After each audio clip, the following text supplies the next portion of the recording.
Everyone, it's Lori. Thank you for watching my channel. Be sure to click like and subscribe and leave me any comments. I'm always open to your ideas, suggestions, and feedback. So today I want to explore ethereal light with you, how to capture it in a natural setting, and also how to edit it.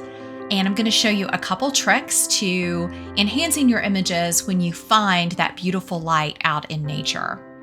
So let's jump right in, and I have some images here that I wanted to start with to really explain a little bit more about the idea of ethereal light and how to see it, and then we're going to talk about how to find it when you're outside shooting. So these are all flower images, and what I want to first say is you can shoot with ethereal light using people, pets, landscape scenes, or flowers or other subjects in nature. So I'm just giving you some examples with flowers, but the same concept applies. And you can find and capture this beautiful ethereal light in any natural setting. So let's start by looking at the images. You're going to notice in a lot of these images that the light is actually facing the camera or behind the subject. And that's one of the tricks used to capture just that soft glow look that's very dreamy and what they call, artists call ethereal. So this one is loading for just a minute. So this is of a beautiful butterfly that I was able to capture at a friend's house. And I did edit this image with some oil paint and some creativeness, but it did have this just gorgeous glow behind it. Some more examples. And sometimes when it's ethereal, what I want you to notice is it can be kind of moody, but you still have the softness of the light and maybe what's called bokeh, which are these round circles. Other times it can be really bright, almost high key and more playful. You can see this has got all the soft, dreamy light around it. And then of course it was backlighting or center lighting this flower bud.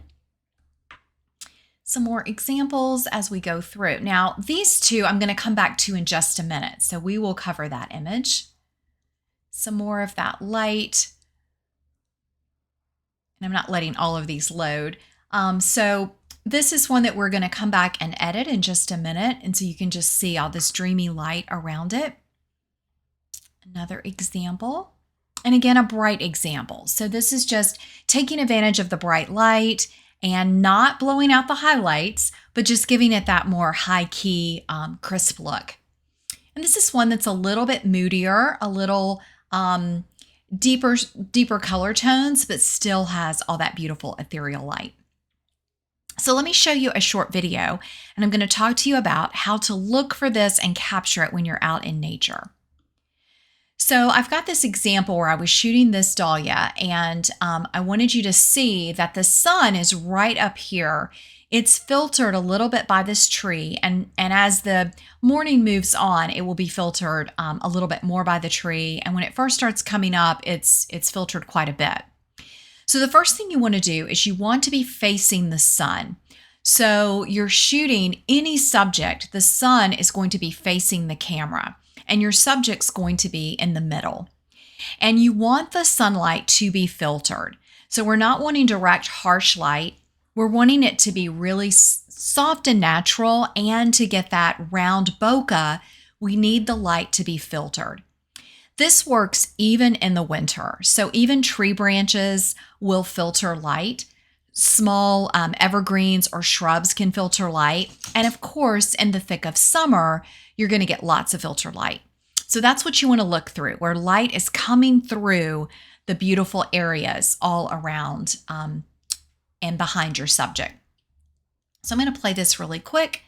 And as I go through, you're just going to see, as I come in, it's just creating this soft lighting all around the flower. And that's going to give me the look that I'm wanting. You can also already see, and this was just with my iPhone, all the bokeh in these trees. And that's going to come through depending on what type of lens you use. Now for your settings, I do encourage you to shoot as wide open with your f-stop as possible. That's going to be f4 down to an f2.8 or 2.4. That's going to give you the best opportunity to capture this. You just want to make sure you're not blowing out your highlights. So you do want to check your histogram as you're shooting. So you can see all that gorgeous sunlight and how I'm going to use that to capture my subject. So I'm going to just give you this other example. And let's see if I can get this to play. And so this is the same location. And as we get this to go, you can see again that light is all filtered back here. It was a really sunny morning. But what I'm going to do is I'm going to start shooting these cosmos. And I'm also thinking about my position. So I'm going to get underneath the flowers where I'm really able to get that beautiful, dreamy light coming through. So this is a nice one right here that I could shoot. Some of these little ones with the light coming down. So it's just providing, thinking about where your light source is and how to then maximize that to get that gorgeous, fun light. So you really have a choice. I could shoot these that are over in the shade, and those would be beautiful shots. But getting really creative and thinking about coming over here and shooting into this gorgeous filtered sunlight is going to make for a really interesting, creative image. Okay, so let's go back. So now you know a couple tips. You want to try to shoot wide open, f4 or lower, and you want to be facing the sun with your camera and your subject is in the middle. And then check your histogram to make sure you're not blowing out any highlights. Okay, so often when we are shooting, for example, in this image, I saw all this beautiful bokeh. Now this dahlia was really tall in the garden. So I was already looking up at it. And so then I was able to get all of this light coming in. But it was in the early evening. And so I was also able, actually this was in the AM, 8:30 a.m. So again, I'm getting that filtered light and wanted to also capture the details of this flower. Now you'll notice this image, I intentionally did not focus on the flower. What I did is I really wanted to just get all this beautiful light. And so I took the focus off and made this area what I was really capturing so that I'd get a little more brightness. So one trick that you can do if you're shooting and you want your subject really sharp, but you love the beautiful bokeh behind it, is take 2 shots and then merge those together. So you can take a shot maybe at f5.6 or f8 of your subject, and then take a shot of the bokeh and the light, again at that lower f number, and then combine them in post-processing. So I'm going to show you an easy way to do that now. Now you could photo merge these here in Lightroom, but today I want to walk you through how to do this in Photoshop. So we're going to do Edit in Adobe Photoshop. And as these images open, and actually I just skipped a step. So what we actually want to do, let me go back to Lightroom. We want to actually do Edit in, we want to do Open as Layers in Photoshop. So be sure you click that option. That's just going to make it easy on you because both images are going to load in as layers here in Photoshop. Okay, so now you can see we've got both images. So on the bottom, we have the darker in focus flower, and on top, we have our blurred but our beautiful bokeh. So there's a couple things that we could do to merge these, but I'm going to show you how easy this is. I don't really need to align these images because I'm not going to do anything with the flower. I just want to bring in some of these beautiful light. So I'm going to add a layer mask. That's right down here in the bottom left of your screen. And I'm going to go up to that layer mask, and you can right click or you can do Command I. So Command I is going to invert it, or you can go up to layer and you can go to invert there. So either way works. I like to do the Command I. So now we have a black. So what it's done is it's hidden. The mask is over top of this layer, so it's hiding it. So we need a white brush, the opposite. We're going to grab our brush, and I always keep my brush really soft. So if you go up to your brush right here, you can select a soft round. And then I'm going to put the opacity probably about 50, maybe even 60 some percent. and flow medium at 50%. So what we're going to do now, I'm going to get a really large brush and I'm going to start revealing the light underneath. So the white brush is masking and revealing what's underneath, which is all of the light that we had in that first image. So I'm just going to come around my subject really all the way around, and I just want to bring in some of that light. So this is such an easy way if you're out shooting and you see that light, but you also want to keep the details in your subject. Think about taking 2 shots, come back to Photoshop, and you can play with them using the mask tools and bring out the details. From this point, what I would do is I would go ahead and do a stamped layer on this image. That keystroke is Command, Option, Shift, and the letter E. And then I would continue to edit this image. The first thing I'd probably do is crop it, and then I would do a little bit of cleanup. So we had a little bit of just dust spots and things in the light.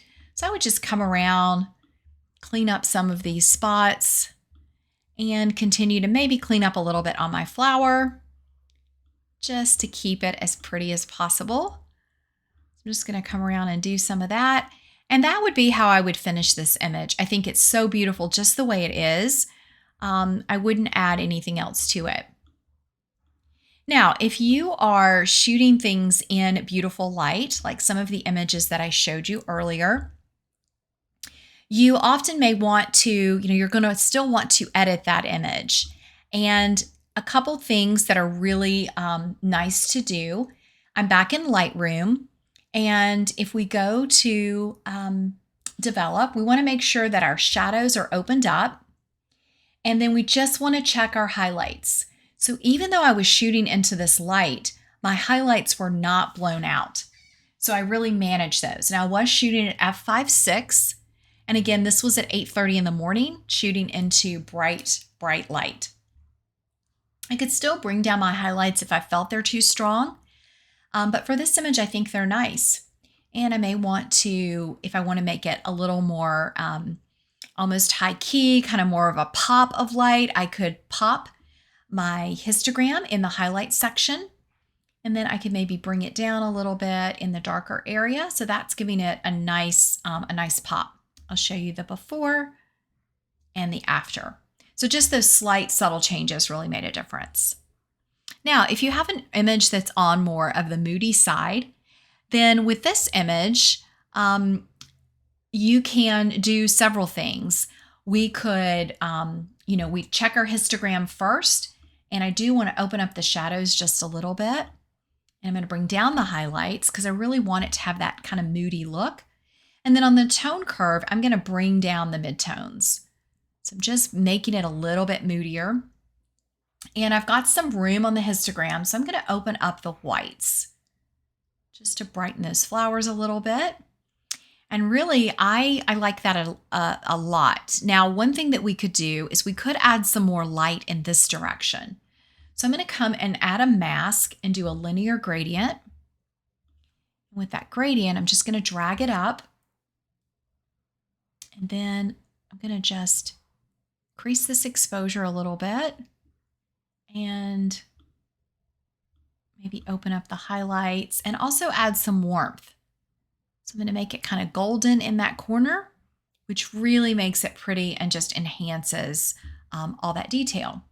And then a final touch to this image, I think I will crop it just a little bit. I really want the rose right here to be on the rule of thirds and it taking your eye over. And I also am not sure that I need all of this kind of clutter in the image, so I'm going to tighten that up a little bit.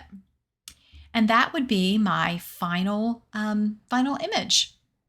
So lots of ways to play with ethereal light. I encourage you to try shooting, editing, and enhancing your images and play with light, especially in even in the winter, as the winter days are coming, and in fall, there's just beautiful opportunities to look for that sunlight and look at where it's filtering and then capture that beauty to really enhance your subject.